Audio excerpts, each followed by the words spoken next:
Now, the black shuck itself is a big, shaggy, dark bird dog, canine. This black shuck, supposedly, in movies, they had even correlated similar effects like Harry Potter. They just put that into the agenda. It's very similar to what this canine is. And believe it or not, people have come in contact with what they thought were werewolves, but somehow they have either disappeared or passed away. The difference is what they had seen had glowing red eyes. What they had seen, werewolves don't have glowing red eyes. Their eyes glow, but they're not red like that. And even the status effect of their glowing eyes are more green status into an alternate, a higher, like a pinkish, it would not be anywhere near that. It would be bluish pink purple. It would not signalize. More of a reddish hue. These are black shucks. They're huge. They're actually a little bit bigger than werewolves itself. They're big. They're very shaggy, very black. They're not nice. Why? Because they're a paranormal statistic effect, and supposedly, right now, they have one in containment.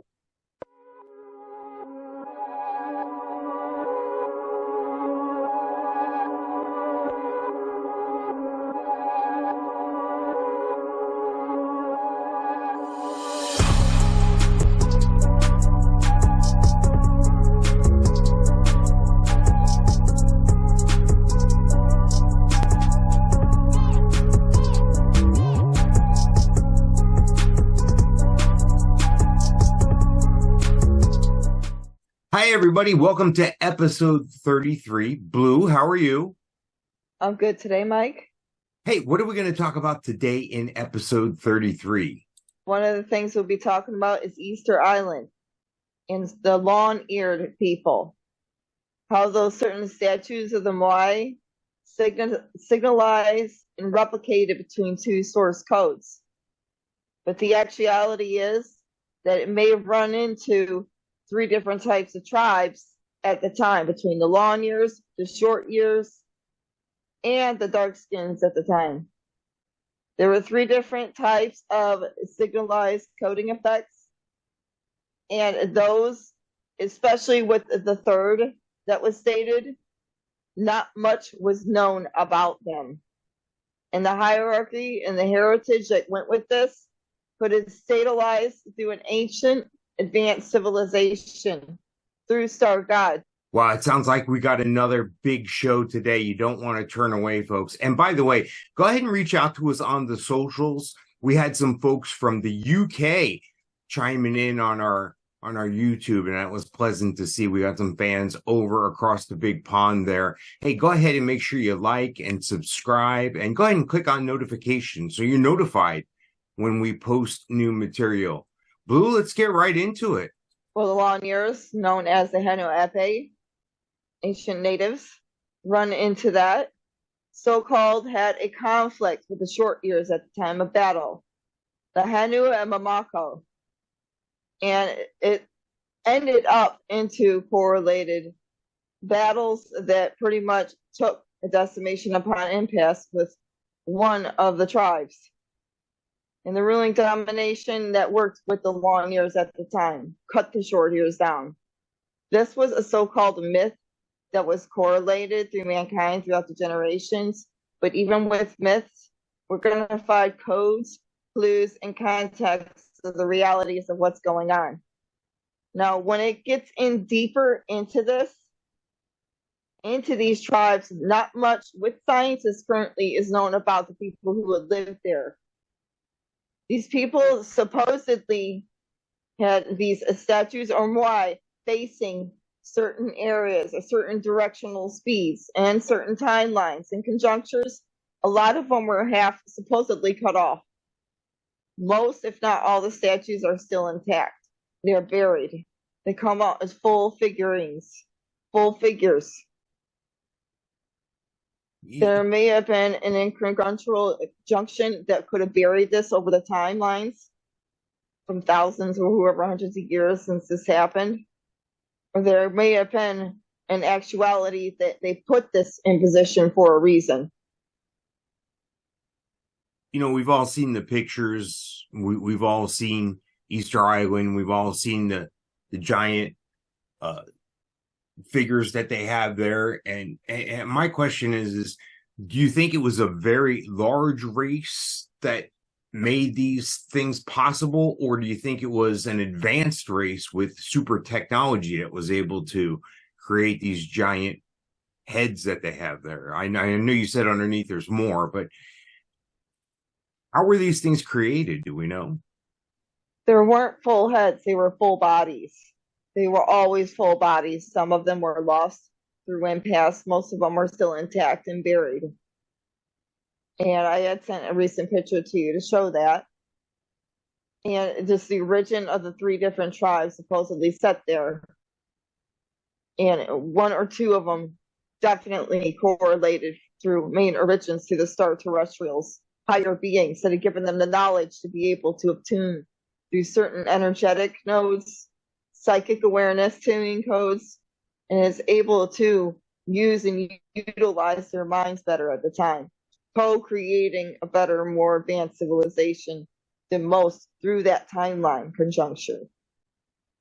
Now, that's why they were able to, sorry about that. No, go ahead. That's why they were able to use these Maui to certain directional speeds, because it's pointing also, it's not pointing towards the ocean or lands, it's also pointing to the directions of the cosmos. In the timelines when the sun hits certain areas, they use these as timetables itself, close to like calendars. Mayan civilizations had certain representations close to that as well. They had gotten knowledge from higher beings and representing using certain types of calendars or even events like that would play out. So the drawing that you had sent that had the very long ears, is this just a natural way they had, that their ears were, or was this through body modification like you see today?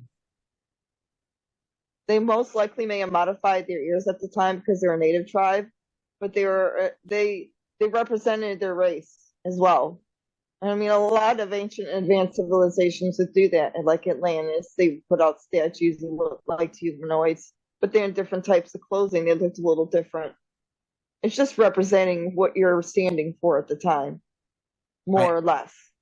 Yeah, a thought occurred to me, like maybe they're trying to represent a being that had, and this is going to sound crazy, but maybe they're trying to represent something that they were aware of or seen that had super hearing, because there's a lot of misunderstood technology from back in the day where you look at some of these drawings and so forth worldwide, and they'll show a bird and a person with fire coming off the bird. Well, obviously that's a spacecraft. They had no point of reference for that. And my question here is, everything here that I've always seen with Easter Island seems a little bit simpler, a little bit more toned down. I haven't seen any thing that shows any aircraft or anything like that. These people were just decimated. They were just wiped out one day. Is that right? Well, I mean, they had fights between each other, the natives, but they had higher intelligence, like even other Native Americans. Native American Indians and Native Indians themselves, how they correlated getting the advancements that they have at the time, even other tribes. Their status of fact, yes, they met with higher beings. Yes, they have correlated at the timeline to that as well. Or maybe that these were actual doctrine timeline traveling codes that were initialized during that time, or an ancient advanced civilization of an unknown doctrine that most humans aren't aware of, that, yes, more or less had an effect of communication between themselves and higher beings, star beings, giving them the knowledge, polarized them away from others, and made their own movement speeds. Not a lot of humans know a lot of things when it comes to certain tribes or certain areas of effect, because they're old, a lot of it's wiped out. They do not grasp the knowledge that's actually being obtained with that. Wow. That's interesting stuff. I know there's movies out there about Easter Island and stuff, and those are fascinating to watch. Do you think that this is a place that we could see a return of some sort of. See, like I'm always wondering. You know, they say criminals always return to the scene of the crime, and I always wondered if people from other times and dimensions also come back to see certain things. Do you think there'll be a revisitation or anything in the future? Do you think Easter Island has an importance worldwide for us here? Maybe That timeline's gone, just like the timeline that was initialized through Antarctica in certain areas is gone. Egypt is gone. And that's not going to come back to the tribes, the certain timeline gender spheres that were there.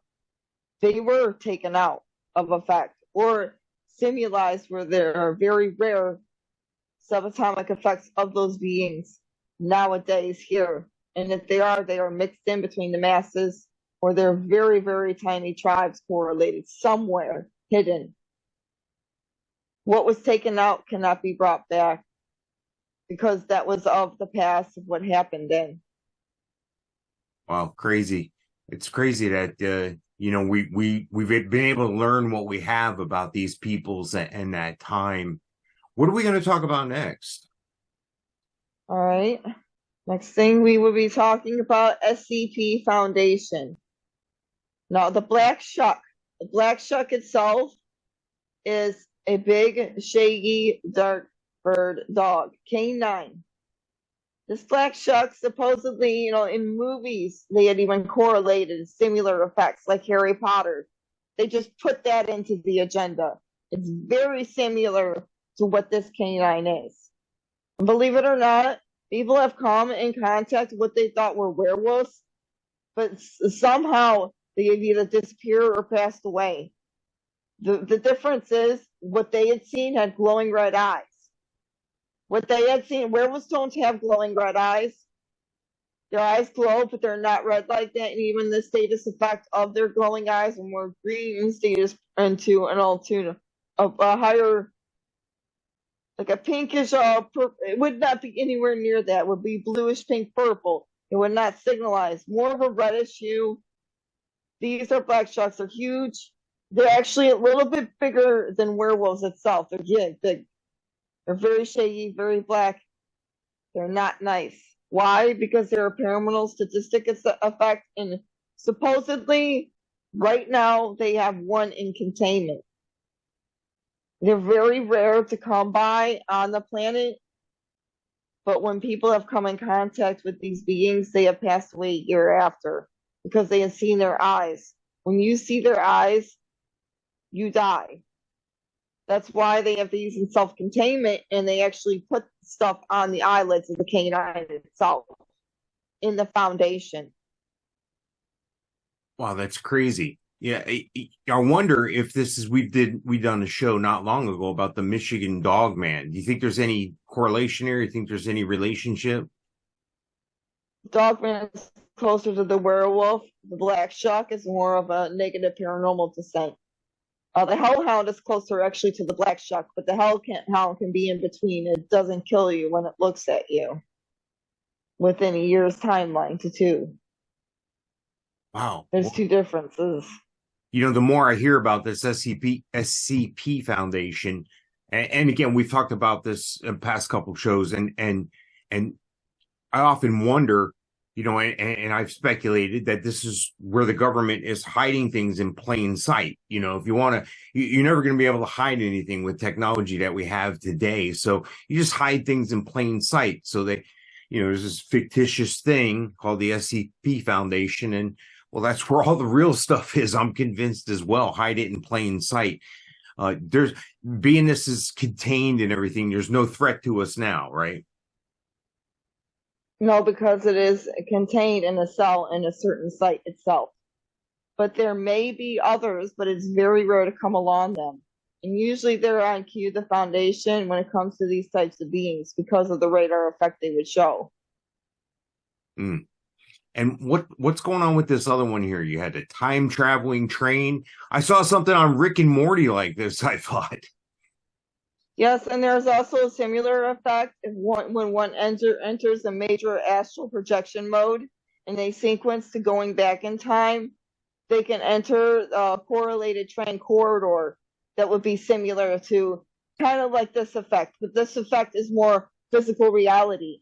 And there is a train station underneath, I believe, New York City subway, positioned currently right now, and there are certain timelines that they leave it inactive, because during those certain timelines at 11:57 every Saturday, it's in perfect condition, labeled.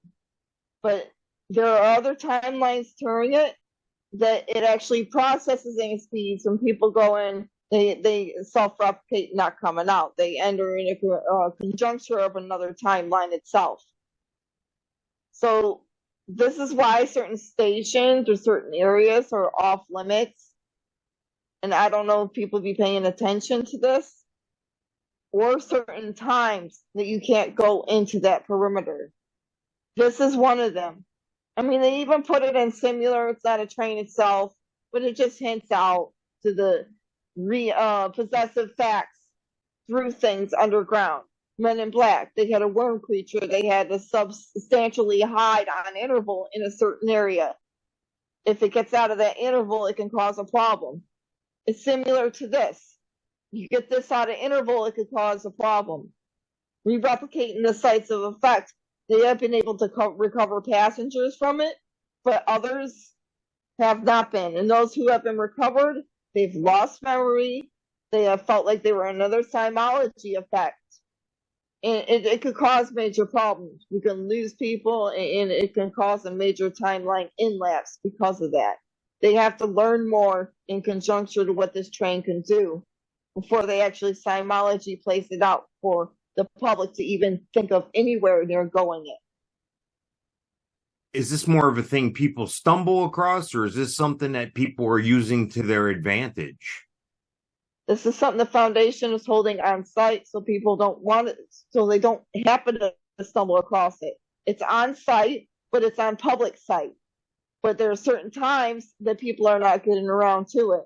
And there are certain areas that they're not allowed to have people out there. And if they do, then they get detained, or they take them away if it comes into that.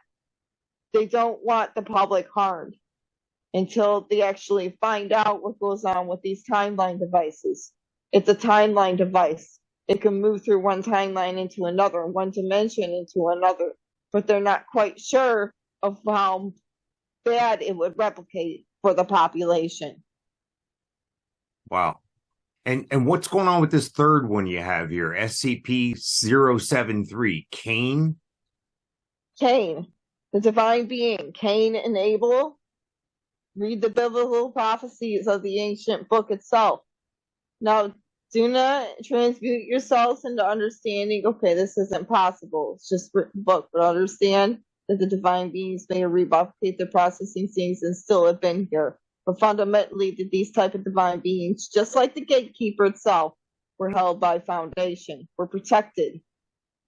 Now, you got to pay attention. This is really good. This gets interesting. Because he's a farmer, he became enraged when the Lord accepted the offering of his brother. He's a shepherd. So he murdered his brother Abel and was banished by the Lord from the settled country. He did crops. He was a farmer. Now this is when it gets into this. This being cannot touch crops. When it touches crops, the crops die. The crops die because it's the same similar Cain that did what he did wrong to his brother. And a higher God source lowered his rectified coding effect. I believe one of these beings was able to come up to see so-called Lord into the heavens physically, or get close to the signalized code. So Cain currently is real. He is a higher signalized coding effect the Foundation has programmed into keeping on document and protected. He is not evil. He can't touch crops though, because it would desolate them. But that's only because of what the ensnarement program was placed on him. Can't be taken back. Humans will have to understand how to reprocess around that. And to the fact that, go ahead. No, I was just going to say it's interesting because the Bible tells us that Cain was then banished to the uncivilized lands. And that leads me to wonder again, is this misunderstood awareness of what's around them in space and time? Like maybe the unbanished lands is another time, another dimension, another place, another planet. I mean, you think that's possible? Well, it comes through the same dimensional frequency outlet, but through an paranormal effect. Same effective recalling divine code as others. And because SCP-73 for the self is Cain, he's generally polite. He will work with the other Foundation members who will talk. But he's mechanical in his speech. So the mechanical tones of his speech comes out. He had been, supposedly from what the Foundation had stated, messed around with over the years. That can become true. Because if you go deep into the Vatican and you go deep into the doctrine of what certain symbology points go into to churches and stuff in the ancient times, if they want to save something, they can recreate its node of effect. That very well could have happened through certain hierarchies or certain dignified effects that this being had run into throughout the times. When I think about this SCP Foundation, my mind starts wandering to when I was a child and I would see Godzilla versus King Kong and somebody utilizing one of these outstanding beings or what have you to their advantage against an evil one. My question is, and this is wild, but think about it. Do you think that a government, maybe our government, can use or utilize one or more of these beings that are detained and unleashing them for a short amount of time and then detaining them again somehow? Do you think that's on a bad note and on a good note, yes. But when it also comes back to Cain itself and the reason why he affects crops, because he does have a strictly carnivorous nature. So, and that's because of the effect of the plant-based, owing to its effect on the plant-based items itself. The marking on his forehead, he has to eat quite a bit of meat, unfortunately. This is all because of what the being had did to the other being. It goes back to karma. Believe it or not, we have paranormal karma too, even to higher beings. And that symbolizes, he has been hurt through the untranslated notes of what he had gone through. And also it goes into, maybe we need to dig in deeper into what the Bible is prophesizing about. Not all of it's true, but not all of it's false either. And if we can dig in deeper to what's going on with the paranormals and in between and set that up as an example, we may understand things better. And what's going on with the Getty Museum?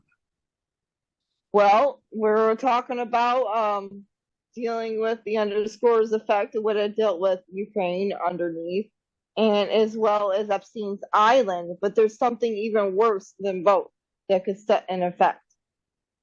Ukraine's one thing, but when you get into the Getty Museum, you're going into floors upon floors upon floors of trafficking.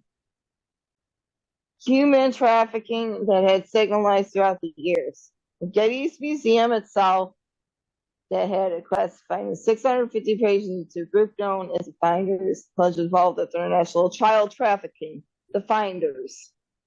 Now, the satanic worship and mind control signalized effect techniques. And believe it or not, just recently with these fires, they have physically a huge underground water tank there in the Getty's Museum that will automatically stop any fires from harming its index points. The art. Oh, we got to save it. It's art and stuff. Why so big? Why does it have to be so conjuncted and correlated on a term like that? They even have guards heavily armed in certain areas of that place. And they can go into the conspiracy theories. But when you really think about it, people go in and out of there too. It's a museum. There are so many ways for things to fundamentally go wrong. through certain big areas like that, and you won't even see it happening. You know, I remember during the pandemic when that first opened up, I remember seeing a lot of mysterious videos and hearing a lot of things that, you know, I just was like, wow, that's too fantastic. That's too out there. But the more I discovered and the more I learned with the pedophilia rings and the adrenochrome and all this stuff, I found it quite interesting that Ellen, one of the Hollywood elites, if you would, she was making these weird videos, and I'm going to track them down. I'm going to post some of them right here in post-production.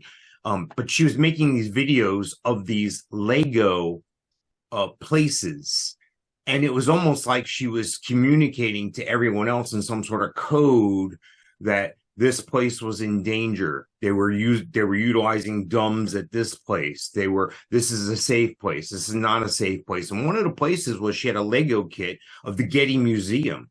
And she was like speaking in code some way about the Getty. It was so weird. It was so out there. There had to be something more to it. And she looked like total hell in these videos. It was like she was depleted of nutrients. She was just withering away. She had big bags. I mean, obviously she didn't have a makeup crew there like she does on the Hollywood sets. But my point is, are you telling me that there's something much deeper that is like at Epstein's Island? Everything's all related. The Hollywood elites. This is all true stuff, is what you're saying? Yes. I am saying underneath the Getty Museum is a network of tunnels and underground bunkers. According to former CIA and NSA contractor Stephen D. Kelly. I am not afraid to say the name's already online anyways. Now, child trafficking hub, mainframe of 100,000 kids in cages or more. This gets worse because it's not the only place. Where does the current oppressing leader stand in this country of defense in the USA? What channels underneath the current leading oppressor?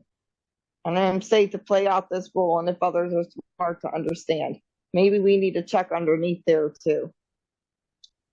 I remember reading in maybe a month or so ago or a couple months ago, and I mentioned on the show that there were, at the time, up to that they could verify that there were 19,000 or more children that were smuggled across the border, that were brought into this country and sent to safe houses and foster families, because these children were stop. They were smuggling them in broad daylight is what it was. And just like the SCP Foundation itself, where you hide things in plain sight, I feel they're hiding these things in plain sight and then brushing them off. They're very dismissive.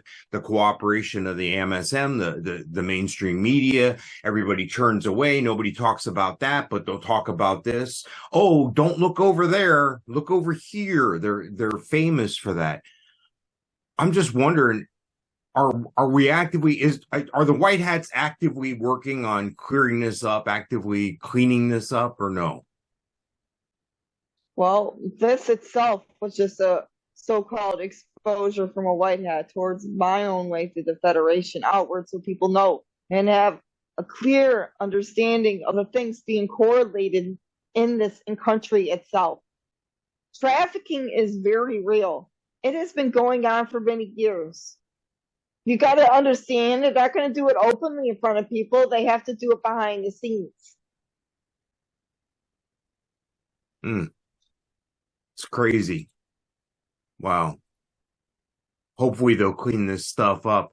Hey, it's almost time for us to move on here toward the end part of the show. Is there anything to report from the Space Force and the Federation?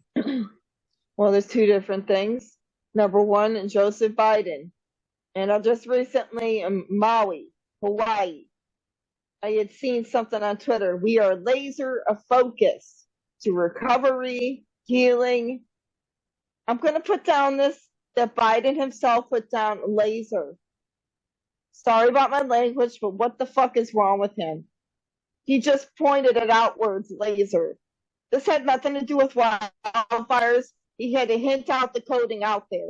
Focus to recovery. Now, if you go back on this shit, Go back real good and understand that. Many people were not even able to get out. They were making it and blocking people from leaving. Now get deeper into this. Fundamentally, there have been known visible effects going outwards that there may be trafficking there as well because of the agenda that was being played. How about laser focus or ask Biden out of requisition and start maintaining better order here? This is implausible to act this way. He often makes those Freudian slips like that, where he'll say the truth, like they accidentally, speak the truth, and they have to back it up with a word salad or blank stare. You said there were two things. Yep, and one had to do with Elon Musk. Self-driving Tesla vehicles, supposedly to find Zuckerberg. He went on the other day, a hand-in-cam, possibly to find him a hand-in-cam. I think he's just doing that to fool around. He does that. But seriously, too, though, Zuckerberg's got to stand down the perimeters. It's ridiculous. Maybe we're hitting it out there, get your shit together. But there may become problems with the Tesla cars with Elon, but in research effects, they are self-analyzing that he may distribute better with the foundations of putting into Neuralink processing codes, something that will signal the replicated effect between the maintainment code of the hologram itself and co-op to the actual vehicle pod. As to fix these, because recently I have heard that there may be coming problems, but that could be fixed. Now, another thing is when he had dealt with this self-driving thing, he had a full self-driving motivator between himself and passengers, and he was on the actual X channel itself doing this the other day. There could become real good things that could be self-motivated through linking up and not having to drive a vehicle yourself. But if we can move it forward without problems, that would be highly great and appreciated. Yeah, I like it when we talk about Musk and Zuckerberg all the time here. They're saying they're getting closer to that fight. I don't believe it. Do you? Oh, I mean, he's just picking on him with these other things now. And I guess I wouldn't blame him. Zuckerberg and the fundamentals that he's causing online, this is getting ridiculous. Leave Elon and other celebrities alone, even the people I run with in military. They're copying pages of other people and posts, and they're still doing this. This has got to stop. I know the main companies that are causing this problem. You're going to have to stop. And you're not even from the country United States. For shame on you. We relayed that before, Mike, and I am not, but I will say it and state it outward again. I'm not afraid. I am not afraid. That's awesome. I love your passion. I love your energy. Speaking of energy, let's get into our ET of the week. All right, ET of the week, the Rayon core. Seismology to the manta ray species properties. Now, the seismology points could go into and correlate closer to male and female projection nodes, but the capsulization codes won't be seen from the outside. But the affected, that they have genes that can establish an indraw speed of effect. And the dark greens to rubbery skin alloy structure, self-transmitted to desert broad regions. And they are good with others in a different body structure. Like I said, it shows the genopsis effects of the male and female. The males are more thinner, and then females are more broader in structure to that picture statistic code that was sent. So these are beings that are friendly to us. We can be friendly with them. Yes, but there are not many of them. In status effect, they do have two ology points of a male and female. In most gray status points, don't. Because they rely to a manti gray mix, because of the actual insectoid processing speeds that they have in them, it could run through both genders. And believe it or not, there are certain insects here on this planet currently, you can't even tell the difference between the gender because of the normal points, but the color variation or the size variation or some other type of variation can. Similar to that of these beings. Wow. And just like that, we're out of time. I love it.